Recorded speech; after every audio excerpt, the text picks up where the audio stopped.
Buenos días, buenas tardes, buenas noches, dependiendo de donde nos estén escuchando o mirando.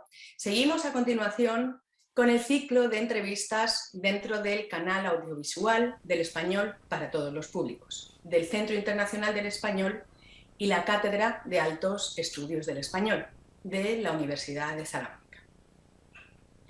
Nuestra invitada de hoy es Kim Potosky, que es catedrática de Lingüística Hispánica en el Departamento de Estudios Hispánicos e Italianos de la Universidad de Illinois, así como en el de Latin American and Latino Studies y el Curriculum and Instruction. Su interés principal radica en la promoción de las lenguas minoritarias y minorizadas y en el multilingüismo desde la educación primaria, sobre todo en los Estados Unidos.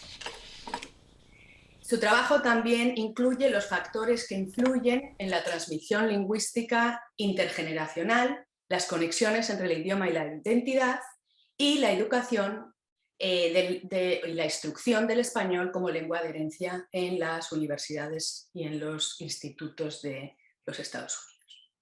Precisamente es una de las principales expertos del español de los Estados Unidos, como prueban sus muchos libros y publicaciones en revistas científicas.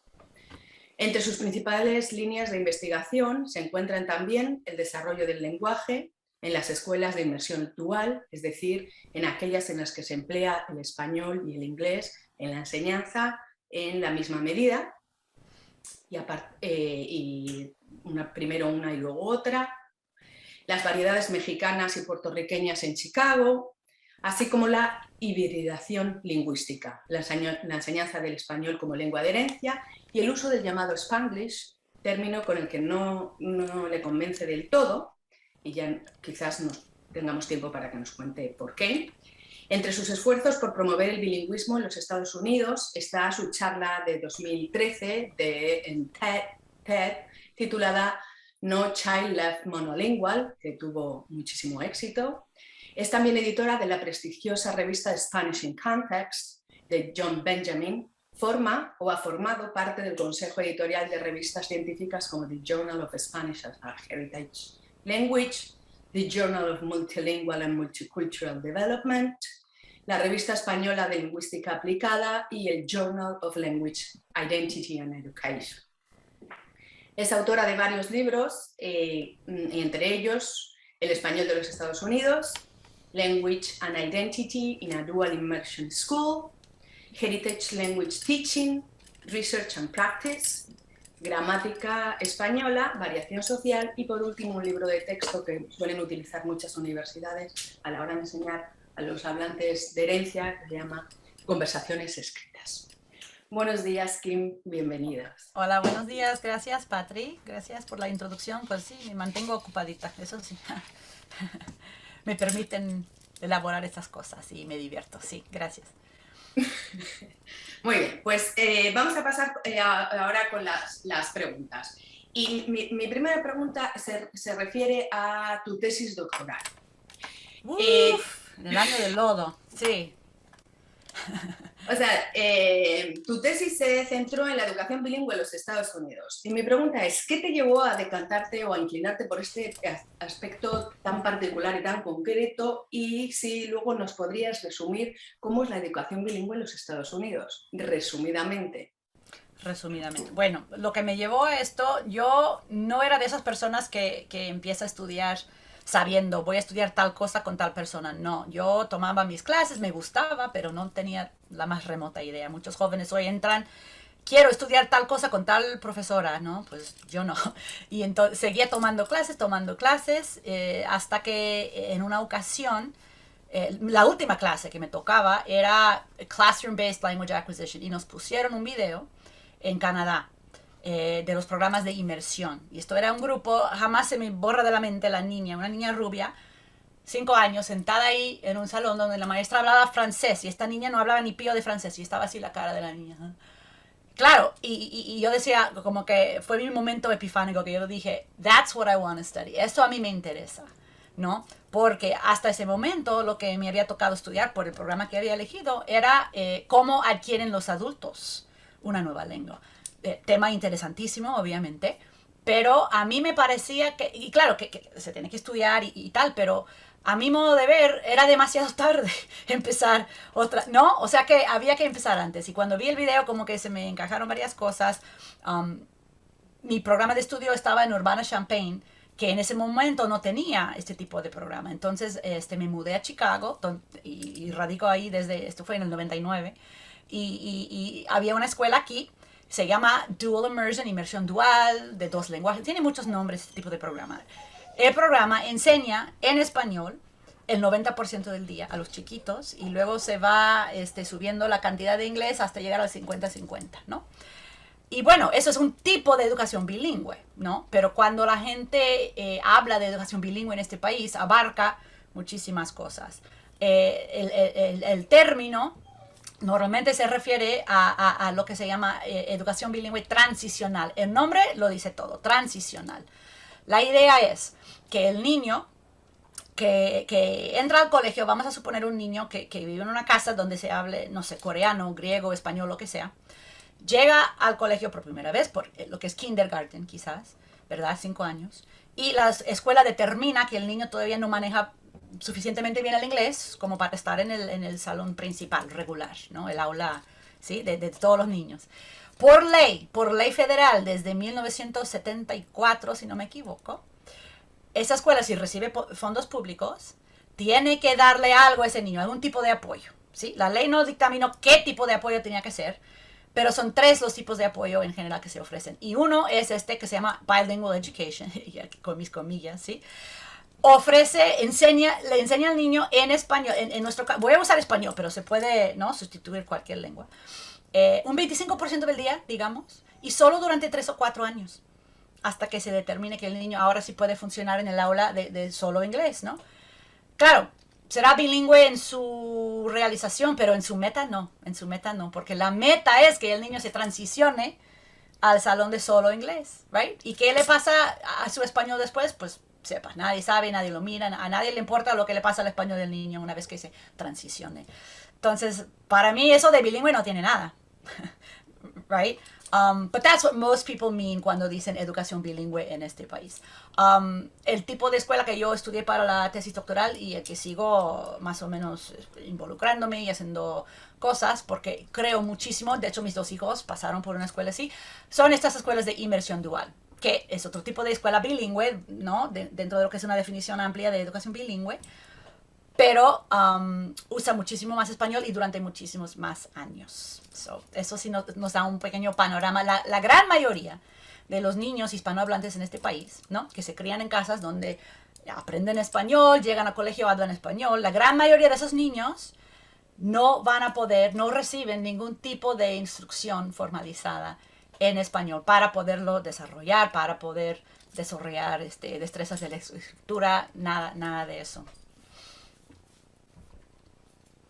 Y tenemos evidencia además que aquellos niños que han asistido a escuelas de inmersión dual tienen muchísimo más éxito, no solo en español, sino en inglés, en matemáticas, etcétera, etcétera. Claro. Y esto es importantísimo recalcar porque se comprende perfectamente a los padres, ¿verdad? En su gran mayoría, por lo menos aquí en Chicago, los que conozco, pero creo que en todo el país, el 63% de los hispanos en este país son de origen mexicano, ¿ok?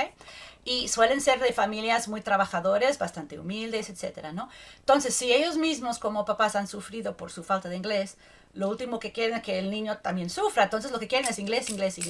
Y es muy lógico pensar, pues entre más inglés le hablan al niño en el colegio, más inglés va a aprender el niño. Claro, y les enseñamos los datos, algunos nunca se convencerán, otros sí se convencen, de que y estudio tras estudio muestra exactamente lo mismo que acabas de decir, ¿no?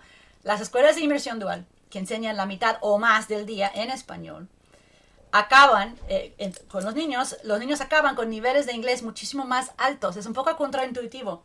Para aprender mejor el inglés, que estudie en español, ¿no?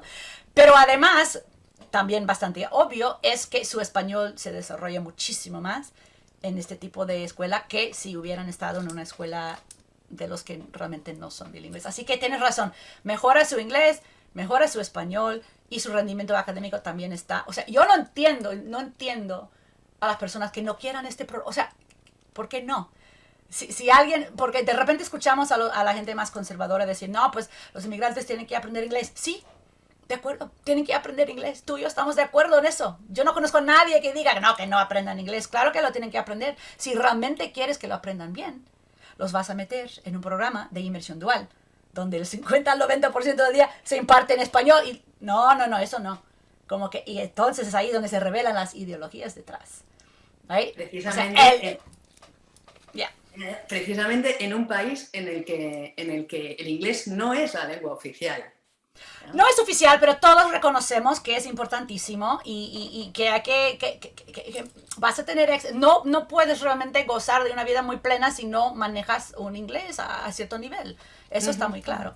Sí, pero vamos, que hay muchas ambigüedades, ¿no? No, que no se haya declarado en la Constitución No. Que este sea un país de inmigrantes, formado de inmigrantes, esta lucha en contra de este miedo al multilingüismo, ¿no? O sea, sí, el miedo al multilingüismo es curioso. No solo existe en Estados Unidos, pero a lo mejor se agudiza más aquí por esto que dices, que somos un país no solo de inmigrantes, sino también de indígenas y también de personas esclavizadas que fueron traídas. O sea, que somos una mezcla de muchas cosas. Y quizás con la formación de la nación-estado, ¿verdad? Que en el siglo XIX más o menos que se empezó, right? La idea de unificar a la gente a través de la lengua fue que se dio, ¿no? De manera muy fuerte. Y claro, en un país donde no hay tanta diversidad, pues aún así se dio ese movimiento. Pues aquí todavía más, ¿no? Y tenemos, por ejemplo, Teddy Roosevelt tiene una cita impresionante donde dijo, I'm not running a polyglot boarding house. Esto aquí, o sea, el único buen americano es el americano, punto. Nada de guioncito, you're not Hispanic American, Mexican American, no. Y aquí solo el inglés se habla. Esto no es una torre de Babel, right? O sea, y estas ideologías siguen, como que para ser un verdadero estadounidense, no solo tienes que hablar inglés, sino que no debes hablar otra cosa, para nada. Se te tiene que borrar para que seas realmente, no, para que no te juzguen, para que no duden de tu lealtad a la nación, ¿no? Algo así. Muy bien. Kim, el español en los Estados Unidos ha sido el eje temático de buena parte de tus investigaciones. Y mi pregunta es, ¿se puede afirmar que hay una variedad de español en los Estados Unidos? Y si es así, ¿cuáles son los rasgos de esta realidad, de esta variedad?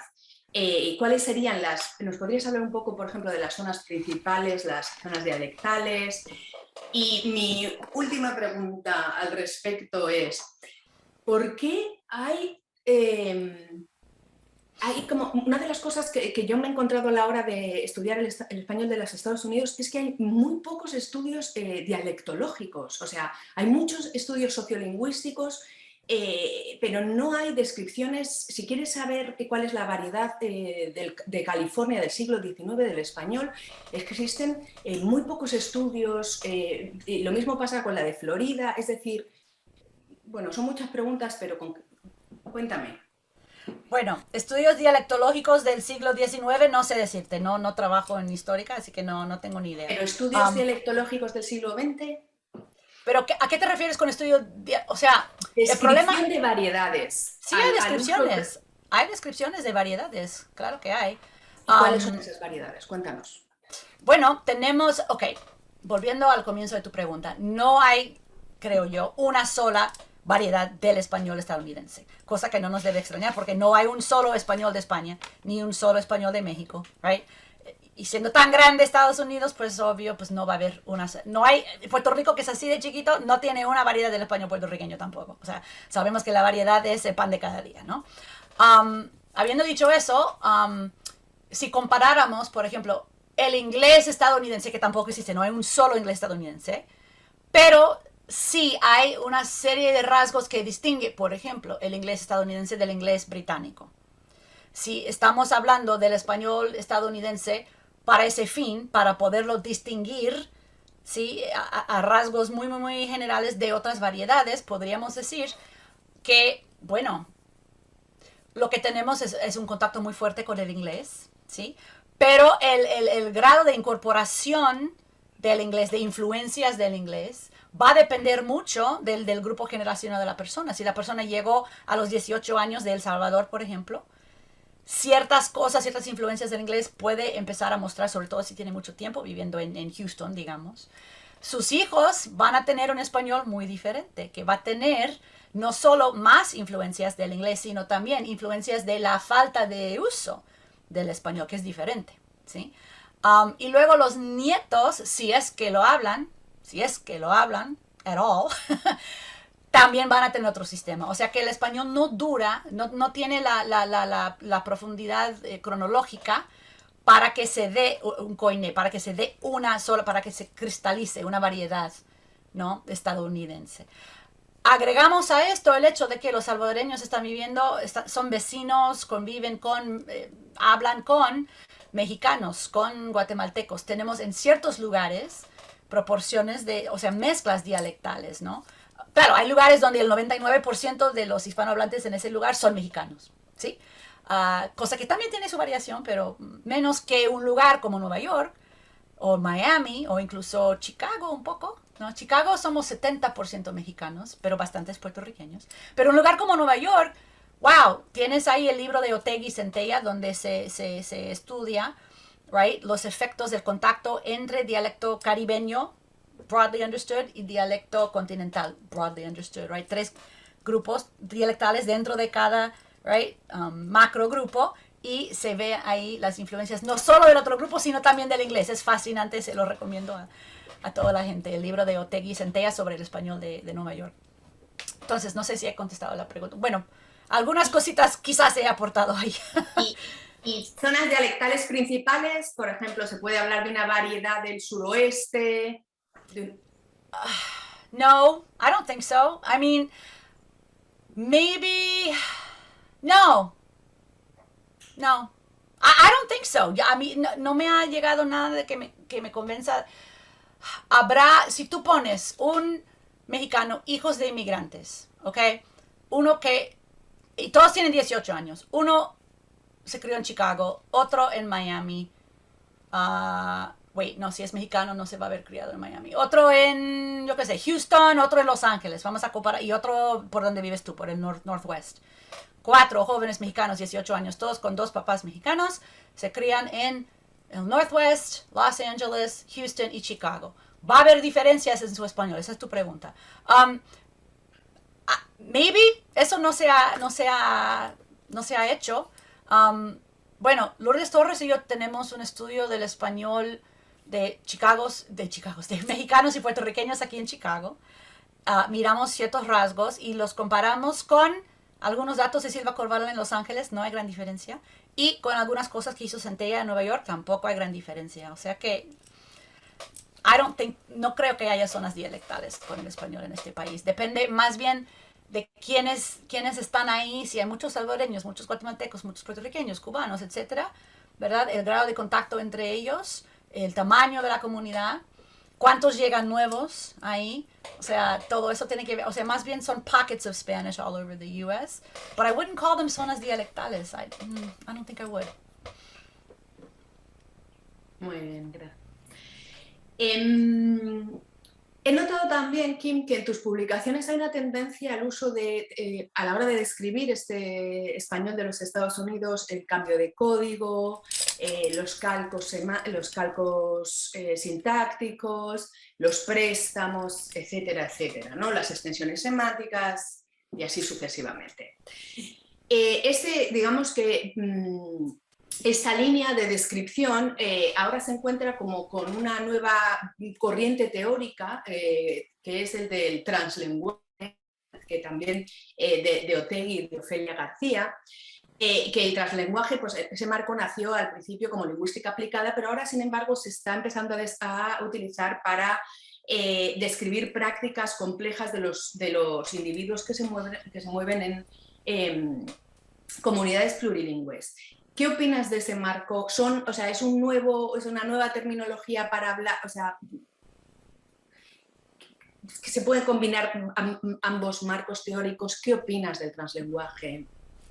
Pues habría que preguntarle quizás a la gente que use ese término. I mean, I don't have any problem with it. I mean, A mi modo de entenderlo, el cambio de códigos, los préstamos, todo eso son ejemplos de translanguaging. Translanguaging creo que es un marco más amplio, quizás, y es la idea, como dices tú, de que la persona, o sea, no tenemos ahí un globo con el español y un globo con el inglés, no es así, todo está junto pero no revuelto, ¿verdad? Y entonces,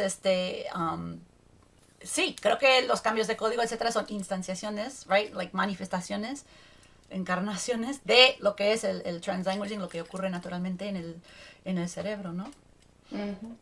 Y tú muchas veces en tus publicaciones estás intentando luchar en contra de la gente que dice que la gente que cambia de código, o sea, que habla una frase en inglés o mete una palabra en inglés en una frase en español o varias frases justapuestas, tú defiendes que eso se trata de unas prácticas complejas, o sea, que no es porque mucha gente en los Estados Unidos son detractores de este tipo de prácticas de mezcla, ¿no? Sí, no solo en Estados Unidos, sino en todo el mundo hispanohablante. Claro, las prácticas bilingües no tienen tanto estatus como las prácticas monolingües, cosa que es un poco rara cuando el 60% o más del planeta es bilingüe. Pero quizás por lo mismo que decíamos antes del nation state, y nació una idea de que lo puro, what am I trying to say? Things that are just one thing are better than hybridity, than mixtures, etc. Right? Esta idea de pureza, no sé, a lo mejor por eso. Pero sí, se critica bastante la mezcla de idiomas, la influencia de idiomas.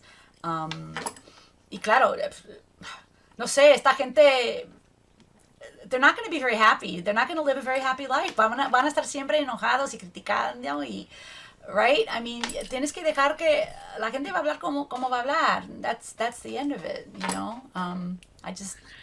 Y además en tus publicaciones defiendes que no es una cuestión de pereza o de analfabetismo, sino que efectivamente detrás de, o sea, son procedimientos bilingües muy complejos, tan complejos como pueden ser cualquiera monolingüe, ¿cierto? Claro, y por eso no tengo aquí ningún libro que se llama monolingüismo. O sea, no existe. That would be boring, right? El bilingüe, claro, there's so much going on up there. Um, and you're right, la gente suele criticar, decir que no hablas bien ni el uno ni el otro, que es una pereza mental. Claro, yo tengo dos piernas y nadie me critica por no andar brincándome sobre solo una pierna. O sea, tengo las dos y las uso, las dos, right? Igual con las lenguas. Claro, hay momentos comunicativos en los cuales se espera que te mantengas en una sola lengua por el público, por X, ¿no? Y eso sí es lo que tratamos de hacer con nuestros estudiantes, ¿no? Guiarles a que puedan expresarse de manera más monolingüe para que una persona monolingüe los pueda entender. Pero no por eso, o sea, a la vez que hacemos eso, les hacemos reconocer a los estudiantes, hey, tu manera de hablar es súper rica, es súper complicada y no deberías de avergonzarte, porque nos llegan con la cola entre las patas, porque toda la vida se les ha dicho, tu español es terrible, you speak Spanglish, su propia familia, gente de otros países, el primo en México, everybody, right? So tienen esta idea that Spanglish is bad, code mixing is bad, etc. Yeah, it's a real shame y a mí me gusta tratar de ser como Ana Celia Centella y otra gente que no solo escribe sus libritos para su público lingüístico, sino que también trata de cambiar, ¿no?, la perspectiva pública y más que nada cambiar la mente de los mismos estudiantes, ¿no?, para que ellos mismos sientan orgullo de su manera de hablar y que sientan ganas de hablar el español con sus propios hijos, cosa que no está nada garantizada. O sea, podríamos decir, sin equivocarnos, que a tu trabajo, además de ser lingüista, eres una trabajadora laboral, ¿no? Trabajadora social, ¿no? O sea, Ojalá, no, intentando aumentar la autoestima lingüística del personal, ¿no? Y luchando en contra de los prejuicios lingüísticos que existen hacia los latinos, ¿no? a mí me gusta pensar que sí hay cierto aspecto de justicia social lingüística en el trabajo que hago, siguiendo de nuevo los pasos de otra gente como Ann Charity Hadley, Ana Celia Centella, esta gente ¿no? que intenta que la ciencia y la lingüística tenga aplicaciones de día a día para la gente que que hable esas lenguas, ¿no? No es suficiente llegar a una comunidad, recoger datos, adiós, nos vemos, ya publico mis cosas y ya te quedas tú. No se trata de eso, se trata de realmente que el trabajo nazca de esas mismas comunidades y qué es lo que quieren esas comunidades, cómo es que quieren ellos, right? I mean, a veces llegamos con la idea de que es importante mantener el español, a lo mejor ellos no quieren, right? And we have to figure out why. Is it because they've internalized negative ideas? If so, a lo mejor podemos ayudar a cambiar, ¿no? Esas ideas un poco, no sé. Pero sí, como Joshua Fishman, creo que fue quien acuñó la frase sociología del lenguaje, the sociology of language. Entonces, pues eso para mí sí tiene su lado social.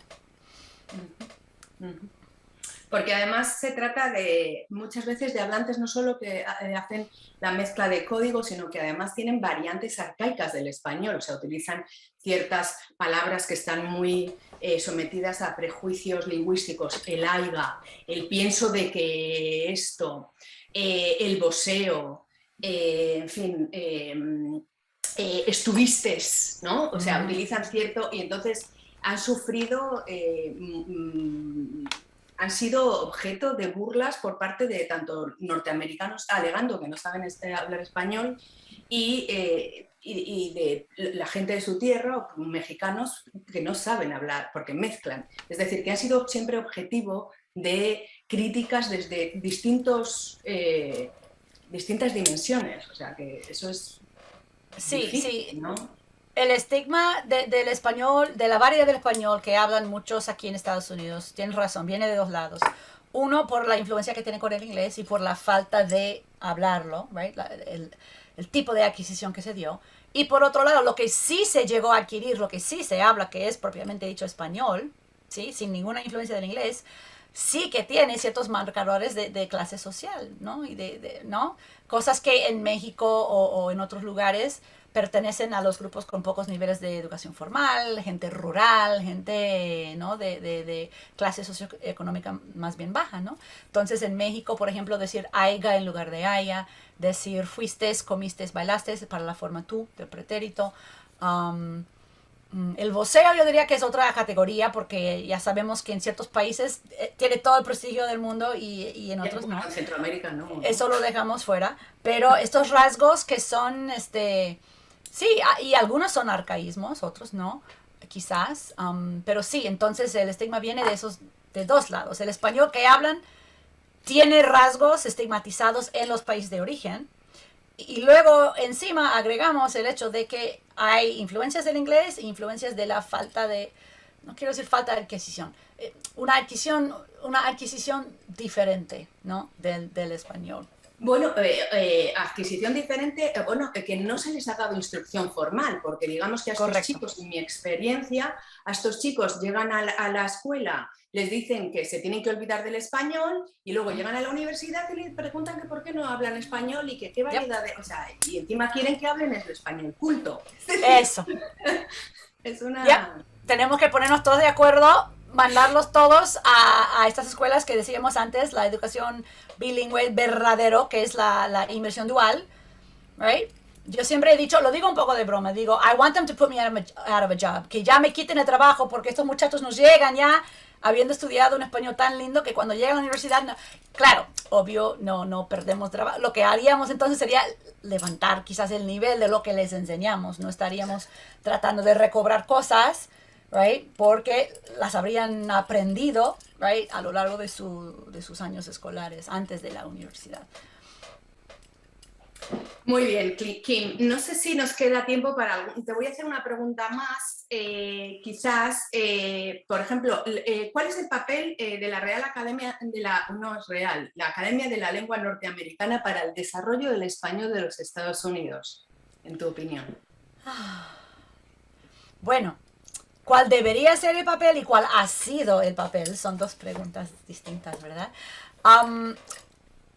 Para empezar, desconozco todo lo que haya podido hacer la ANLE, la Academia Norteamericana de la Lengua Española, la ANLE.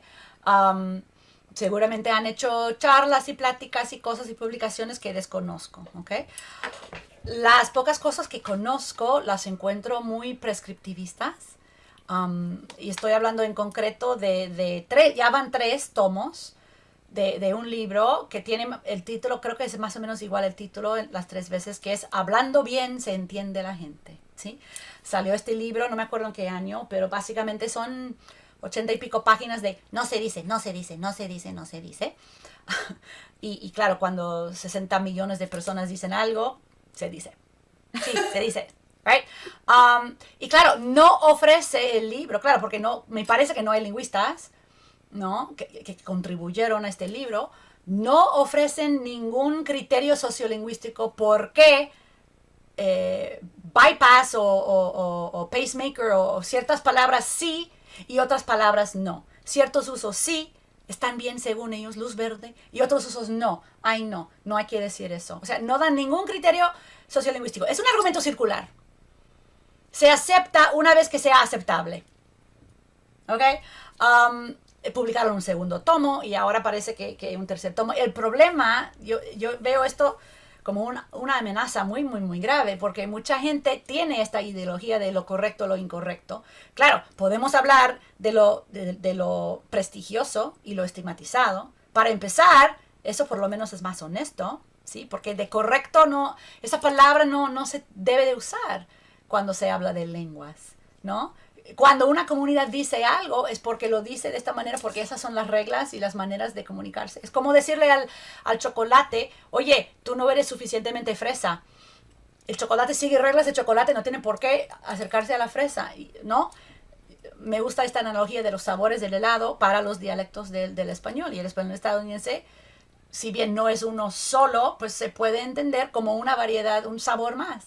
¿Sí? Y entonces esta gente anda por ahí diciendo que no, que no, que no. ¿Por qué demonios tenemos que hablar aquí como hablan en España o como hablan en Venezuela o como hablan en otro lugar?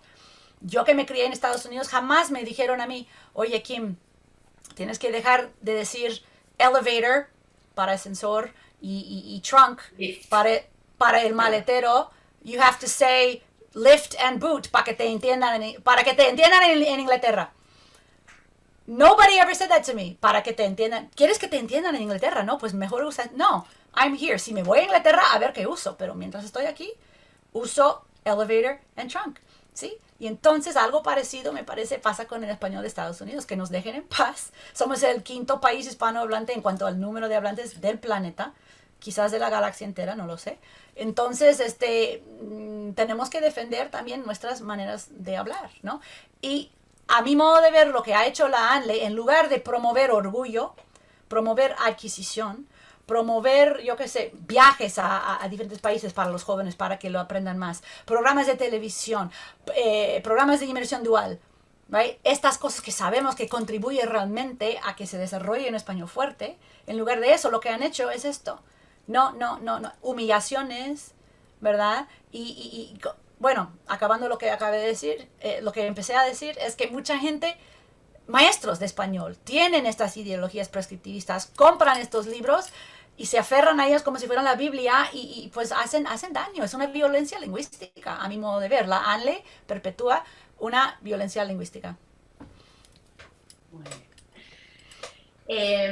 Kim, esto te lo cuento, yo que soy historiadora de la lengua, existe el Appendix Probix, que es cuando es precisamente una censura de usos en latín, no se dice auricula, se dice aurícula, y eso, por ejemplo, ese material ha sido súper útil para poder reconstruir la evolución del español. Quizás dentro de unos siglos esto va a ser, estas publicaciones van a tener mucho éxito y serán utilizadas para ayudarse a construir, ¿no?, el pasado de nuestras lenguas. Pero mi última pregunta es, ¿cuál es el español? ¿Tiene futuro? ¿Es una lengua que tiene futuro? ¿Es una lengua que se va a perder? ¿Se pierde? Sabemos que se pierde en la tercera generación. ¿Qué opinas? O sea, ¿cómo se podría conservar? ¿Por qué debemos conservarlo? Ay, son muchas preguntas. ¿Por qué? Porque sí. Porque sí, porque hay muchas razones. El bilingüismo conlleva ciertas ventajas cognitivas, sociales, a nivel de la sociedad, a nivel personal, individual. son muchísimos los estudios que nos indican las ventajas del bilingüismo, tanto individuales como sociales. Ok, ese es el porqué. El cómo, a través de las escuelas de inmersión dual, eso puede ayudar, pero no va a ser solo a través de las escuelas. Hay que tratar de eliminar el estigma, lo que comenzábamos diciendo, ¿no? De que en este país solo inglés, right? Si todos los niños y todas las niñas asistieran a colegios de inmersión dual, right? Si ningún niño se quedara monolingüe realmente al acabar la high school, no sé, a mí me gusta pensar que a través de eso se inoculan quizás de cierto modo contra esta idea de que one nation, one language, right? De que si están hablando chino delante mío, ay, me voy a enojar y gritar porque estarán hablando de mí. Vaya narcisismo, ¿no? ¿Por qué piensan que andan hablando de uno? No sé. Anyway, so more dual immersion programs, quizás campañas publicitarias públicas, no sé, de tipo que realmente promueven la idea de que el bilingüismo es buena idea. We need, I think, somebody at the federal level, right? Lo que tenemos ahora, antes se llamaba the Office of Bilingual Education. Se cambió de nombre, now it's the Office of English Acquisition, para que veas las prioridades, right? Nadie quiere bilingüe, is a bad word, tabú, right? Grosería, right?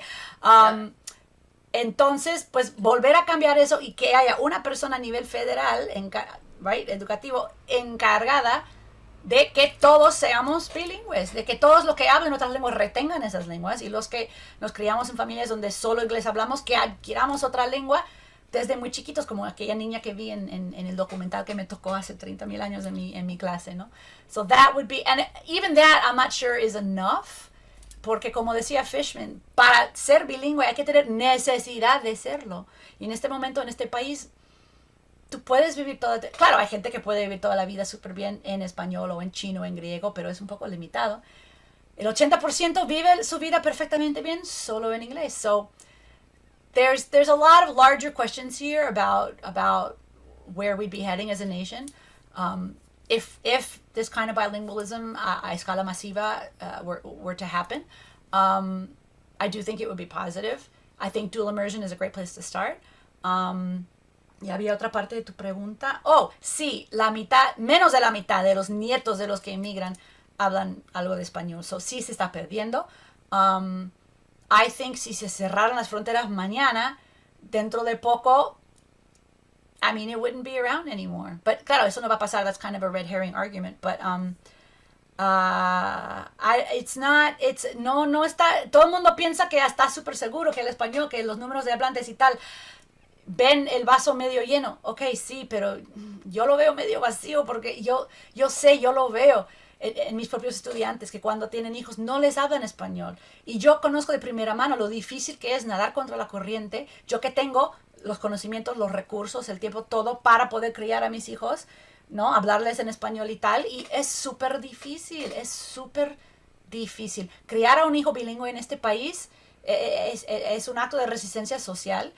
Y no es nada fácil, Bueno, y desde el punto de vista del Estado también es caro, ¿no? Mantener el bilingüismo es una práctica bastante cara, necesitas, claro. Hombre, eso depende.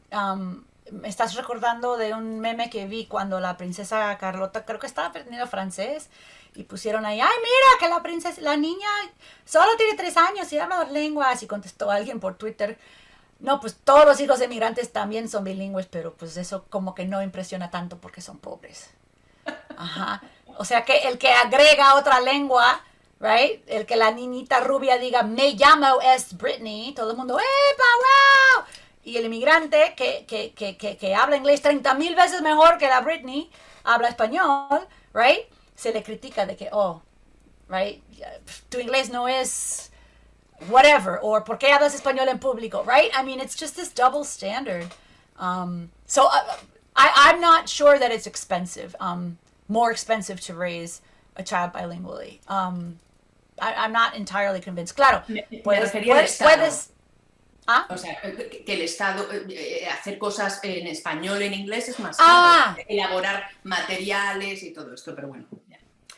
Puede ser, pero es la ley federal. You have to do it. So get over it. I mean. Pues muchísimas gracias, Kim, ha sido un placer. Te agradecemos mucho que nos hayas hecho hueco en tu agenda para hablar con Ay, no. nosotros y te doy las gracias y espero que todo te vaya muy bien y yo desde el Pacific Northwest te voy a ayudar con tu labor. O sea Yo que lo sé, y tú estás haciendo mucho ahí, se agradece que todos aporten su granito de arena. You know, it's going to take a village, como quien dice.